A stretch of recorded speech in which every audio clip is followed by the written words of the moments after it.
오늘은 예언서 19번째 시간으로 학개에 대한 말씀을 함께 보도록 하겠습니다. 여러분, 학개라는 선지자 이름도 사실 조금 낯설죠. 학개라는 사람이 언제 어떤 말씀이 선포되었는지를 우리가 알면 학개 선지자도 이런 말씀을 선포할 수밖에 없겠구나 라는 것을 우리가 충분히 알 수가 있습니다. 이제 예언서 19번째 시간이 되었는데 이제 예언서는 사실 다음 주에 있는 말라기로 끝으로 구약은 정리가 됩니다. 그러니까 예언서라고 이야기하는 것은 우리가 지금까지 잘 배웠듯이 예언서가 언제 기록되어 있냐면 왕정 정치 시대 때 일어난 거잖아요. 그러다 보니까 이 예언서를 보면 유다의 왕정 정치를 볼 수가 있기 때문에 구약 시대를 쭉 살펴볼 수가 있습니다. 우리가 지금까지 잘 살펴보았던 것처럼 그렇게 우리는 이제 구약에 대한 말씀을 거의 마무리 지을 수가 있는 지금 상황이라는 겁니다.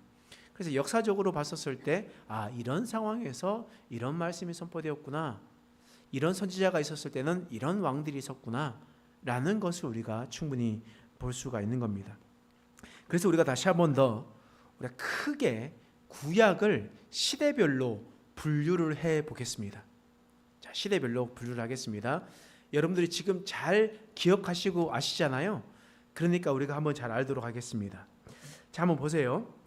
여러분, 구약 시대라고 이야기하는 것은요, 바로 이 창세기부터 말라기까지에 있는 말씀입니다. 근데 창세기 1장부터 11장까지 있는 말씀은 원역사라고 그래요. 그러니까 원은 멀다, 원시할 때죠. 근시, 원시할 때 원역사라고 하거든요. 그러면 이 원역사는 헤아릴 수 있어요, 없어요? 그러니까 몇 세기인지 알 수 있어요, 없어요? 없어요. 그래서 천지 창조가 몇 년도에 일어났냐? 알 수가 없어요. 바벨론 사건이 언제 있었냐? 바벨탑 사건이 언제 있었냐? 알 수가 없어요. 노아의 방주 사건이 언제 있었냐? 알 수가 없는 거예요. 아주 먼 이야기니까. 그런데 언제부터 우리는 그 시간을 알 수 있다고 했습니까? 사람 이름이 나오죠. 이름이 누구예요? 아브라함이죠. 자, 그러면 아브라함이 몇 세기 사람입니까? 주전. 어떻게 아세요? BC라는 것은 예수님 오시기 전 18세기입니다. 그러니까 한 전 1700년도 BC 1700년 어간에 있었던 활동했었던 사람이 아브라함이에요. 그리고 이 아브라함이 지나고 난 다음에 아브라함, 그 다음에 그의 아들 이삭, 그리고 야곱, 그리고 요셉 이렇게 했잖아요. 이 요셉이 있으면서 그 시간 동안 400년이 흐릅니다. 어디에서요? 이집트에서. 그래서 출애굽이 시작되잖아요. 자, 이집트에서 출애굽합니다. 그때가 언제입니까? 주전 BC 14세기입니다. 1300년 어간 이 정도 되는 거예요. 그러니까 아브라함에서 출애굽까지의 시간이 몇 년이 걸립니까? 400년이 있는 거예요. 그래서 400년만 기억하면 됩니다. 400년 따라합시다. 400년. 자, 400년을 기억하면 우리가 머리가 쉬워요. 그러면 400년이 지나요. 그리고 난 다음에 출애굽을 해서 이집트에서 떠나서 가나안 땅으로 들어가죠. 그리고 그 땅에 정복 전쟁을 합니다. 그리고 400년이 흘러요. 그 400년이 흐르는 시간을 무슨 시대라고 합니까? 사사들이 통치하는 시대라고 해서 사사시대라고 하거든요. 그럼 사사시대가 끝나면 사사가 끝나면 사람들이 뭘 요구해요? 사람들 하나님한테 왕을 요구하죠. 그래서 첫 번째 왕이 누가 됐습니까? 사울 왕이 됐잖아요. 그래서 사울 왕 다음의 왕이 누구예요? 어렵습니까? 이러면 내가 못 알아들어. 자, 다시 한번 더. 자, 사울 왕이 첫 번째 왕이에요. 세 번째 왕은 솔로몬 왕입니다. 자, 그럼 두 번째 왕이 누구예요? 그렇죠. 다윗 왕이에요. 다윗 왕이 언제 시대 사람이냐? 주전 10세기 사람이에요. 그리고 난 다음에 다윗을 통해서 하나님께서 너희 후손이 다 왕이 될 거다. 다윗 언약을 말씀하셨거든요. 다윗 언약을 말씀하셨어요. 그래서 400년이 흐르는 거예요. 400년이 흐르면 예루살렘 멸망이 언제 있습니까? BC 6세기, 주전 586년에. 그래서 위에서 18세기부터 400년씩 딱딱딱 끊어가지고 우리가 이렇게 딱 정리를 해야 됩니다. 정리해야 돼요. 왜 정리를 해야 되냐? 여러분, 집에 가면요, 아이들이 자꾸 엄마를 불러요. 엄마, 이거 어디 있어요? 저거 어디 있어요? 라고 얘기해요. 근데 아이들은 몰라요. 근데 엄마는 압니다. 왜요? 정리를 잘하니까. 근데 엄마 중에 모르는 엄마가 있습니다. 모르는 엄마는 왜 그렇습니까? 정리를 못해서. 정리를 못하면 어딘지 몰라요. 근데 그 정리 잘하는 사람들을 보면 잘 나누어 가지고 여기는 이거, 여기는 여기 포스트잇 딱 붙여가지고 이름 딱 라벨 딱 해가지고 탁탁탁 나누잖아요. 거기에 쏙쏙쏙 넣으면 그게 이야기가 정말 쉬워집니다. 그래서 우리가 이 정리된 거 주전 18세기부터 400년씩 탁탁탁탁 끊어가지고 어떤 시대다 알고 그 사이에는 어떤 시대다 정도만 알면 성경을 읽을 때 이런 거구나 라는 것을 우리가 충분히 이해할 수가 있는 거예요. 근데 예언서는 언제적에 있었던 말씀이냐? 여러분 생각해 보세요. 여기서 저기 있는 4개 중에서 예언서, 우리 성경에 나와 있는 예언서는 어느 시대 때에 있었던 말씀입니까? 어렵습니까? 예언서, 성경에 나와 있는 호세아, 아모스, 학개 이전에 있었던 학개는 빼고 예레미야, 이사야 이렇게 나왔었던 선지자들은 어느 시대에 있었던 사람들이었어요. 우리가 예언서를 공부할 때 몇 세기부터 얘기했습니까? 18세기 얘기했습니까?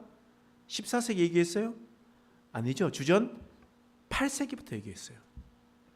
그리고 주전 10세기부터 다윗 왕 때부터는 이야기 있지만 성경에 기록되어 있는 사람들은 주전 8세기부터. 그리고 우리가 예레미야까지 에스겔까지 있었던 사람들은 주전 6세기까지 있는 말씀입니다. 그런데 오늘 본문에 나와 있는 이 학개 선지자는 그 안에 포함되어 있는 것이 아니라 그 뒤에 있었던 말씀이에요. 그 뒤에 포로기 이후에 있었던 활동했었던 선지자였다라는 것을 우리는 기억해야 됩니다. 그렇다면 우리가 좀 먼저 다시 한 번 더 이해를 해야 될 것은 뭐냐면 고대 근동의 상황을 한번 살펴봐야 되겠죠. 고대 근동 상황.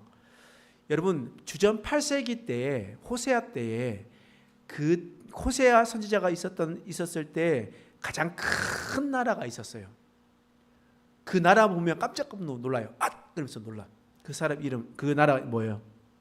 아시리아죠. 자, 아시리아. 여러분 잘 기억하세요? 자, 아시리아예요.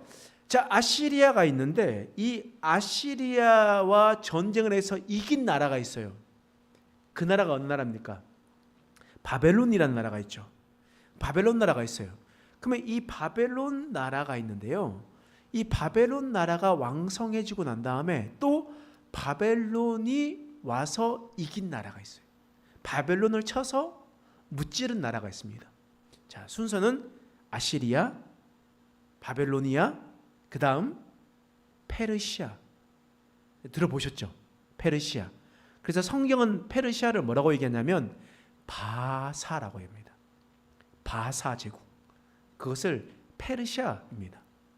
그래서 우리가 한번 보시면 지도를 한번 볼게요. 지도 한번 보여주세요. 그 지도 말고요. 네, 여기 지도 나와 있지 않았는데요. 여기 보시면 앞에 보시면 여기가 아수르라고 얘기하는 게 아시리아죠. 아시리아입니다. 자, 아시리아를 누가 이겨요? 바벨로니아가 이깁니다. 바벨론이라고 성경은 기록되어 있죠. 바벨론이에요. 그리고 난 다음에 바벨론을 누가 이기냐면 페르시아가 이깁니다. 여기가 아수르는 메소포타미아 지역이니까 터키, 튀르키예 지역이고요. 바벨론은 이라크 지역입니다. 이라크 옆에 쭉 뭐가 있냐면 이란이 있어요. 이란이 페르시아 지역이에요. 그래서 페르시아가 있습니다. 아수르, 바벨론, 페르시아, 바사. 아시리아, 바벨로니아, 페르시아. 따라합시다. 아시리아, 바벨로니아, 페르시아. 우리가 이 정도 머리를 살짝 넣어놔야 아수르가 나오면 어느 정도 시대였겠구나. 바벨론이 나오면 어느 정도겠구나. 바사가 나오면 이 정도구나. 라는 생각을 먼저 해놔야 성경을 보더라도 이해가 된다라는 거예요. 근데 바벨론이 있었을 때 누가 페르시아 왕 누가 이기냐면 학명으로 보면 키루스 2세라는 사람이 있습니다. 키루스 2세. 성경에는 이 키루스를 뭐라고 번역했을까요? 고레스라고 표현했습니다. 고레스 왕. 여러분, 고레스가 키루스 2세거든요. 페르시아 왕 키루스 2세가 성경에 나오는 고레스예요. 그래서 주전 539년에 전쟁을 하게 되는 겁니다. 거기에 보면 전쟁에 대한 얘기가 있죠. PPT에 보면 전쟁에 대한 것을 정리해 놓은 게 있습니다. 자, 고대 근동 전투에 보시면 아시리아 바빌로니아 전투, 첫 번째 전투 니느웨 전투, 그 바빌로니아가 이기죠. 그리고 난 다음에 2차 전투입니다. 하란 전투에서 누가 이겨요? 바벨로니아 이기죠. 그리고 넘어가서 갈그미스 전투 3차 전투예요. 아시리아 이집트 2대 1로 바벨로니아 전투했는데 누가 이겨요? 바벨로니아가 이겨요. 605년도죠. 그래서 605년도에 남아해서 남유다 1차 침공이 있는 겁니다. BC 605년도에. 그리고 난 다음에 밑에 오피스 전투가 있습니다. 오피스 전투가 BC 539년에 바벨로니아와 페르시아의 전투였어요. 역사적인 전투죠. 그리고 난 다음에 페르시아가 전쟁에서 이겨요. 전쟁에서 이깁니다. 그리고 난 다음에 538년에 1년이 지난 뒤에, 전쟁을 하고 1년 지난 뒤에 고레스 왕이 칙령을 내립니다. 어떤 칙령이냐? 너희는 포로된 자, 바벨로니아에서 포로된 모든 자들은 너희 고향으로 돌아가라. 돌아가서 너희가 무너진 성전들을 다 건축해라. 그러면 그리고 난 다음에 너는 그곳에서 나를 위해서 기도해라 라고 이야기를 했는 겁니다. 생각해보면 우리는 어떤 생각을 하냐면 고레스 왕이 여호와의 전을 건축하라라고 해서 고레스 왕이 여호와 하나님을 섬기는 사람이다 라고 생각하는데 그건 아니고요. 고레스 왕은 다신교를 믿는 사람이었습니다. 너희가 종교를 무엇을 믿는지 상관없다. 그냥 너희는 돌아가서 너희 신전을 짓고 나를 위해서 복되게 기도만 해라 라고 해서 1차 포로 귀환이 일어나는 겁니다. 1차 포로 귀환. 그것이 언제냐면 주전 538년도에 일어나는 거예요. 88년도. 자, 역대하 36장 22절 말씀에 이런 말씀이 있어요.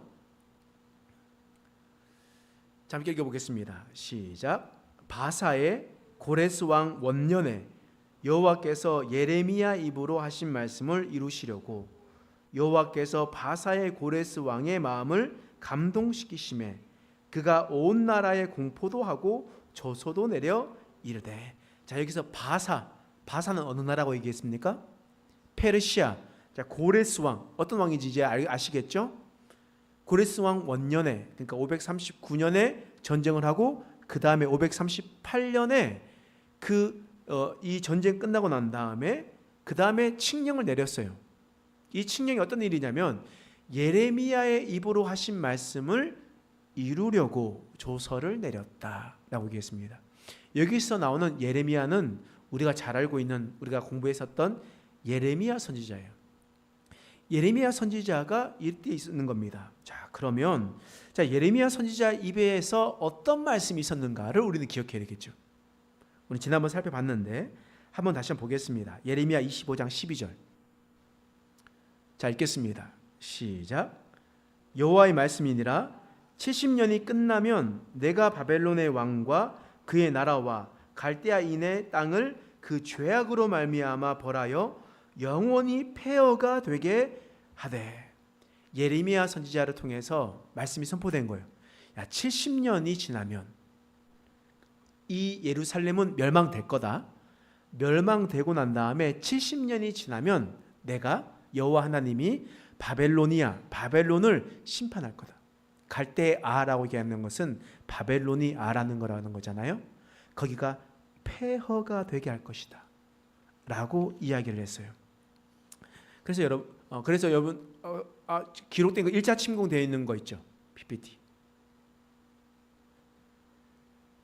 자, 아까 전에 우리가 아시리아 바벨로니아 전쟁을 했었을 때 갈그미스 전투로 마지막 전쟁으로 바벨로니아가 이겼죠? 그리고 바벨론이 예루살렘을 1차 침공합니다. 몇 년도예요? 605년도에. 이때 끌려간 사람이, 포로로 잡혀간 사람이 누구라고요? 다니엘. 자, 그리고 난 다음에 바벨론이 2차 침공합니다. 예루살렘에. 몇 년도예요? 597년도에. 누가 그때 끌려갑니까? 에스겔이 포로로 끌려가요. 그리고 3차 전투가 있습니다. 몇 년도예요? 586년도에. 그때 예루살렘이 완전히 멸망되고 성전이 파괴가 되는 거예요. 그럼 페르시아가 고레스 칙령을 내렸을 때가 몇 년도입니까? 주전 538년도예요. 그러니까 갈그미스 전투 끝나고 난 다음에 1차 침공 605년도에 빼기 538년 하면 몇 년이 되냐면요, 67년이 됩니다.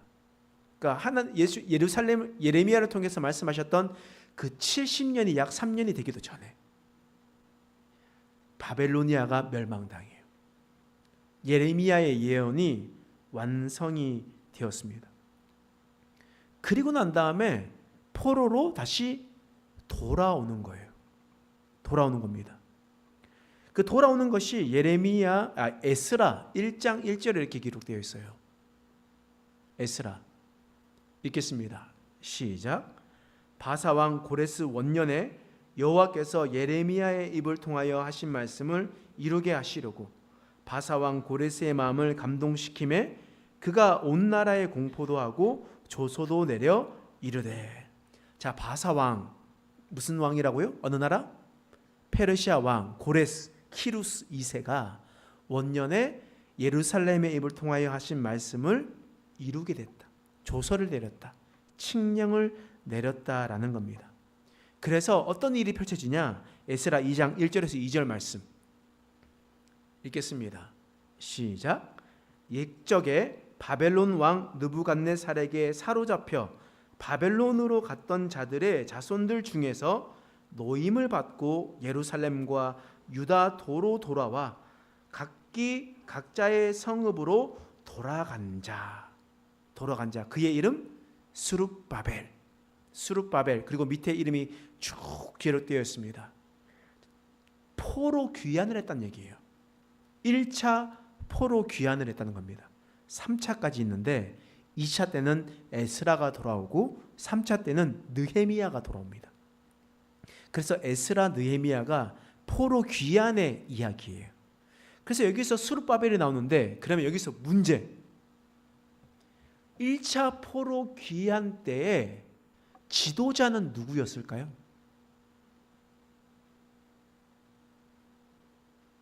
다시 질문합니다. 1차 포로 귀환 때에 이스라엘 백성들을 이끌고 사람들이 올 것 아니에요. 그때 지도자가 있어야 돼요. 유다 지도자. 그 지도자의 이름이 뭐예요? 진짜 어렵습니까? 이게 어려워요? 보시면 이름이 뭐예요? 스룹바벨이죠. 스룹바벨. 자, 그러니까 스룹바벨이 1차 귀환의 지도자였어요. 1차 지도자 있습니다. 이때 스룹바벨이 지도자였으니까 여러분, 왕정 정치 시대 때 왕이 있으면 하나님의 말씀을 잘 선포하기 위해서 누가 옆에서 하나님의 말씀을 대언해줘요? 예언자들이 하잖아요. 예언자들이. 스룹바벨과 함께 있었던 선지자가 누구였냐? 오늘 본문 말씀에 학개 그리고 스가랴입니다. 학개, 스가랴. 그럼 학개, 스가랴가 언제 활동했었던 선지자인지 이제 아시겠죠?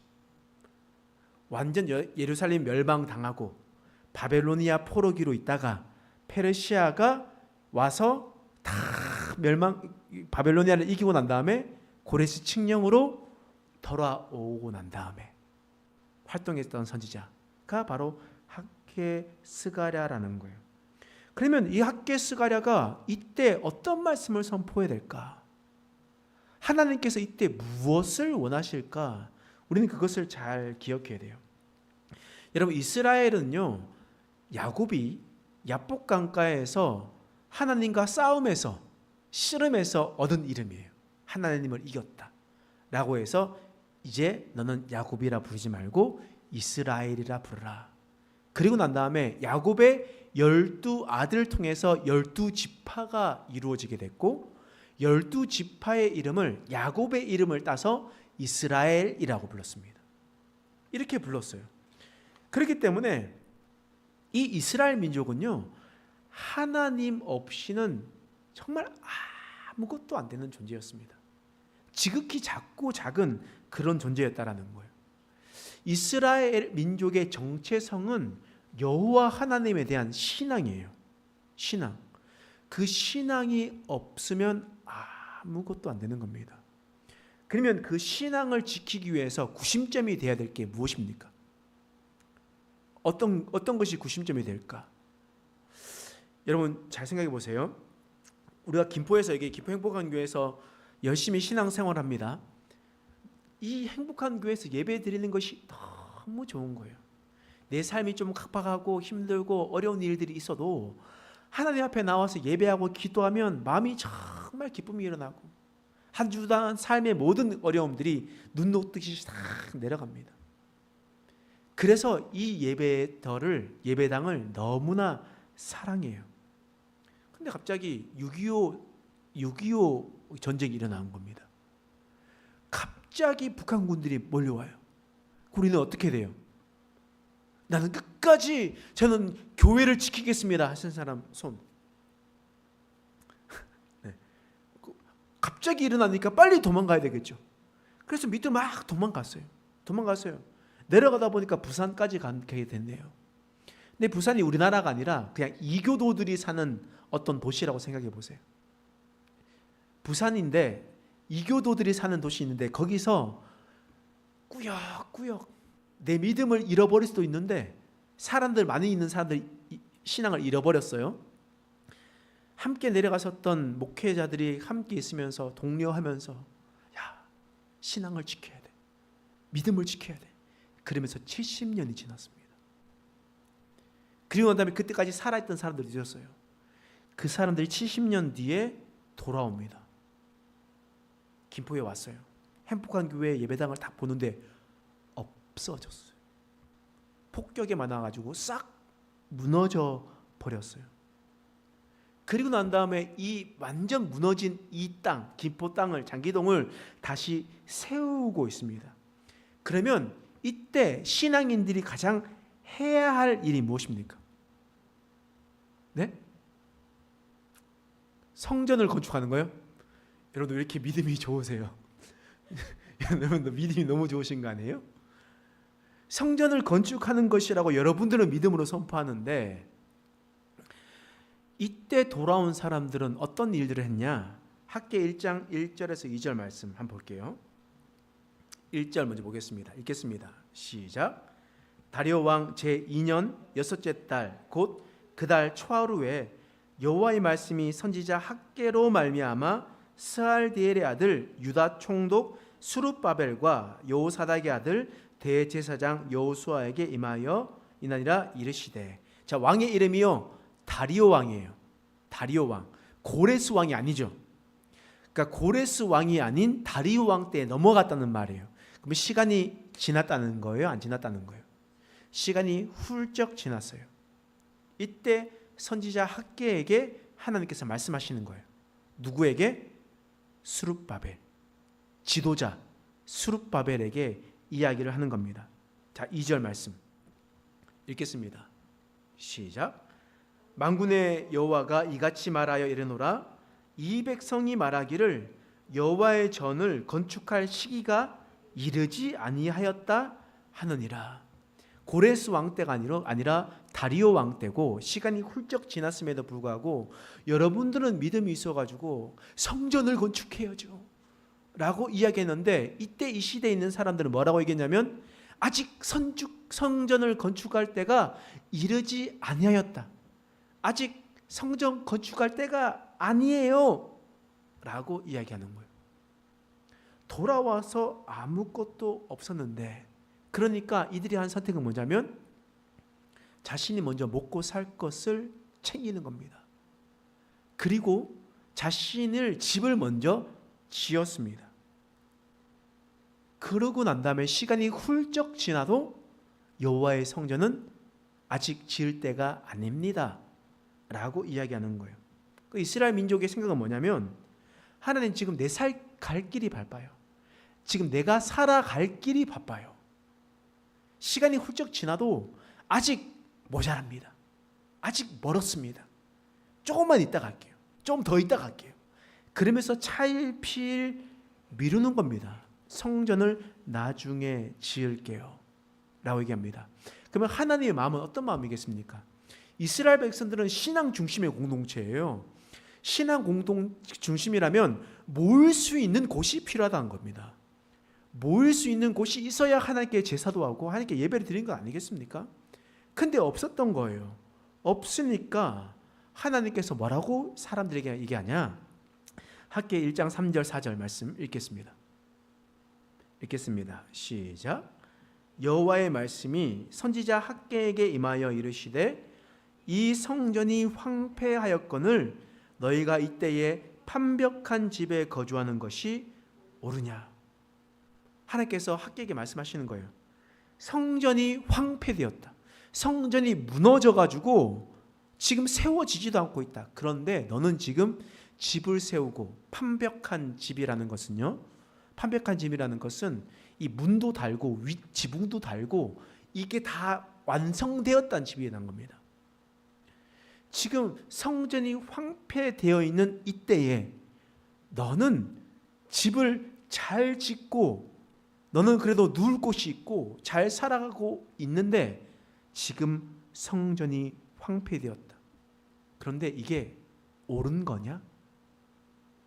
너는 지금 집은 잘 살고 있으면서 하나님의 성전은 지금 황폐해서 이 모양 이 꼴인데 너는 신앙의 공동체를 유지하는 자들이 어떻게 이럴 수가 있느냐?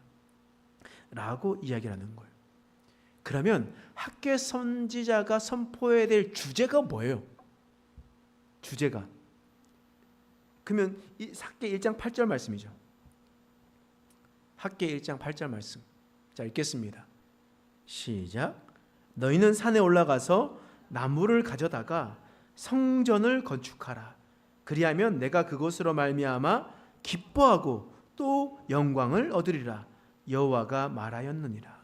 지금 하나님께서 간절히 원하시는 게 뭐예요? 성전 건축이에요. 성전 건축하면 하나님께서 어떻게 하신대요? 기뻐하신대요. 그리고요, 영광을 얻는대요. 하나님의 기쁨이요, 하나님의 영광을 돌릴 수 있는 것이 무엇이었냐? 성전 건축이었다는 겁니다. 지금 상황이 성전이 잘 있는데 더 아름답게 짓자는 얘기입니까? 그게 아니에요. 성전이 완전히 황폐하게 무너져 있는데 너희는 한 곳에서 모여서 신앙 공동체를 이루어야 되는데 신앙 공동체를 이루지도 않고 와서 제사하지도 않고 하나님을 예배하지도 않고 너희는 그냥 그곳에서 너희가 하고 싶은 대로 너희가 원하는 대로 너희 살림만 챙기고 있으면 안 된다. 예배의 자리로 나와라. 그러면 네가 올라가서 위에 있는 뒷산에 가서 나무라도 깎고 와라. 나무를 잘라와라. 그리고 난 다음에 그 나무로라도 레바논의 백향목까지 필요 없다. 뒷산에 가서 그 나무를 가지고 와서 너희가 성전을 지어라. 내가 그곳에 임재하겠다 라고 이야기하는 겁니다. 근데 사람들이 뭐라고 얘기해요? 아직 때가 아닙니다. 아직 때가 아닙니다. 지금 내가 해야 될 게 많아요. 제 인생 살기가 바빠요. 나는 지금 하나님의 공동체로 예배 자리에 나오는 것보다 지금 내 살림살이하기가 바쁩니다 라고 이야기하는 겁니다. 지금요, 우리의 힘으로 할 수가 없어요. 지금 우리가 할 수가 없습니다 라고 이야기를 하고 있는 겁니다. 그러니 학개 선지자가 계속해서 이야기를 하는 겁니다. 성전을 건축하라. 그러면 성전 건축하면 학개 선지자가 이야기할 일이 있습니까? 없습니까? 이스라엘 백성들이 성전을 건축하기 시작하면 학개 선지자가 더 이상 할 말이 있어요? 없어요? 없죠. 스룹바벨이 성전 건축하기 시작하는 겁니다. 그래서 학개 선지자가 더 길게 이야기하지 않고 학개가 몇 장까지 있어요? 2장까지 있죠. 성전 건축하라 이야기하니까 스룹바벨이 힘을 내서 성전 건축을 해요. 그러니까 더 이상 할 말이 없는 겁니다. 2장이 끝나는 겁니다. 성전 건축해라 라고 얘기하는 거예요. 이때 함께 활동했었던 선지자가 누구였냐? 스가랴라는 선지자예요. 스가랴 선지자. 그럼 스가랴 선지자는 무엇을 얘기하겠습니까? 똑같아요. 성전 건축에 대해서 얘기하는 겁니다. 너희가 신앙의 중심으로 가져야 될 성전 건축을 해야 된다라고 얘기하는 거예요. 그래서 우리가 너무나 잘 알고 있는 말씀이 있는데요. 스가랴 4장 6절 말씀. 자, 읽어보겠습니다. 시작. 그가 내게 대답하여 이르되 여호와께서 스룹바벨에게 하신 말씀이 이러하니라. 만군의 여호와께서 말씀하시되 이는 힘으로 되지 아니하며 능력으로 되지 아니하고 오직 나의 영으로 되느니라. 여호와께서 스룹바벨에게 이야기하는 거예요. 이거 힘으로 되는 거 아니야. 이거 너의 능력으로 되는 것도 아니야. 어떻게 해요? 오직 나의 영으로 되는 거야. 너가 너의 힘을 의지하는 순간, 너의 능력을 의지하는 순간 아무것도 안 돼. 너 나를 의지해. 나를 의지하면 내가 해결해 줄게. 지금 스룹바벨에게 선포된 하나님의 명령은 성전 건축이었어요. 성전 건축하는 거 너의 힘으로 되는 건 아니야. 내가 할 거야 라고 하나님께서 말씀하시는 겁니다. 그리고 7절 말씀 읽어보겠습니다. 스가랴 4장 7절 말씀 읽겠습니다. 시작. 큰 산아 내가 무엇이냐? 내가 스룹바벨 앞에서 평지가 되리라.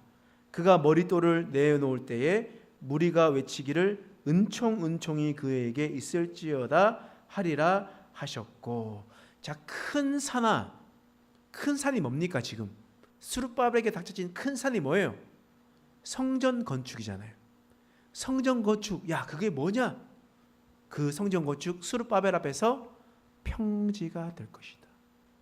그리고 그가 머릿돌을 내려놓을 때, 머릿돌이 뭐예요? 건축할 때 쓰여진 돌이 머릿돌이잖아요. 그렇죠? 그 머릿돌 건축하기 시작할 때 은총이 그에게 있을지어다 하리라 하셨고 라고 얘기하는 겁니다.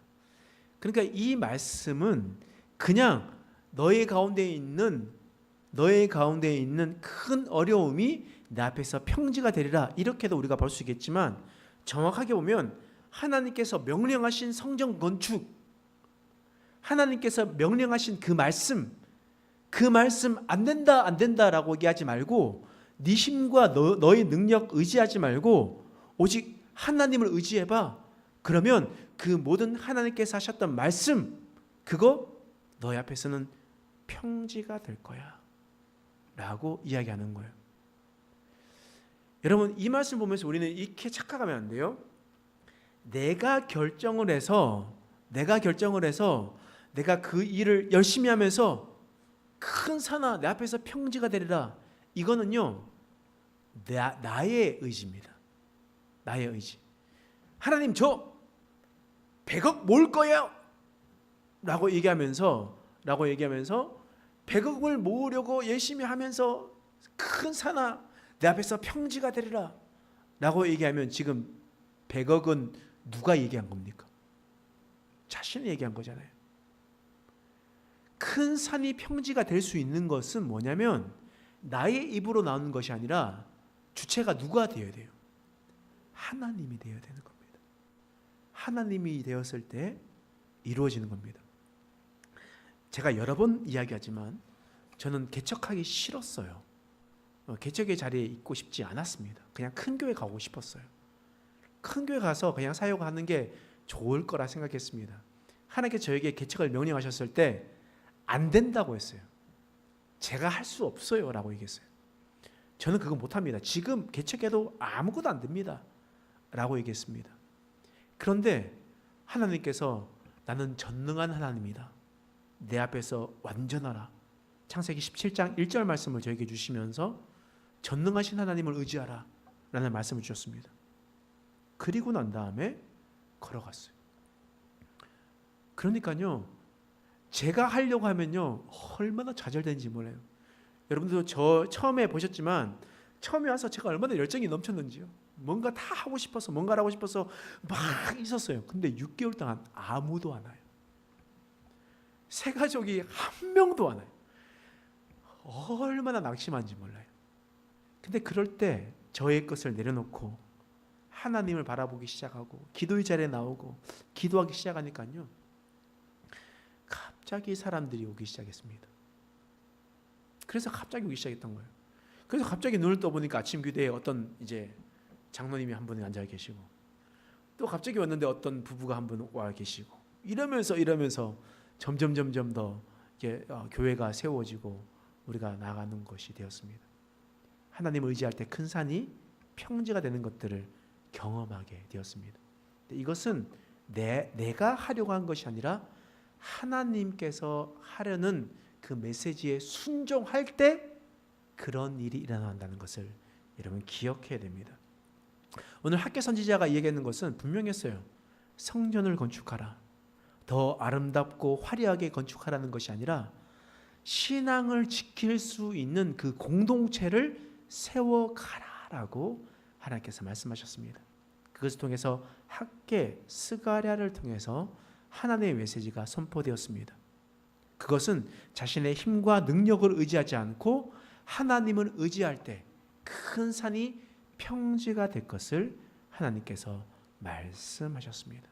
우리도 이 시대를 살아갈 때 다른 것들을 바라보지 않고 오직 하나님의 명령에 순종하여 우리 눈앞에 보이는 큰 산과 큰 파도가 우리 앞에 잔잔한 물결과 그리고 평지가 되는 우리의 인생 되길 간절히 소망합니다. 기도하겠습니다. 하나님, 오늘 말씀을 통해서 우리를 깨닫게 하시니 감사합니다. 하나님의 온전하신 뜻을 이루며 살아갈 수 있는 인생 되게 하여 주시옵소서. 우리의 인생이 나의 인생, 나의 살림살이를 챙기는 것이 아니라 하나님에 대한 신앙을 가지고 믿음으로 가지고 나갈 수 있는 우리의 인생 되게 하여 주옵소서. 내 힘과 나의 능력을 의지하는 것이 아니라 오직 하나님을 의지하며 한 걸음 한 걸음 살아내는 우리의 인생 되게 하여 주시옵소서. 감사드리며 예수님의 이름으로 간절히 기도드립니다.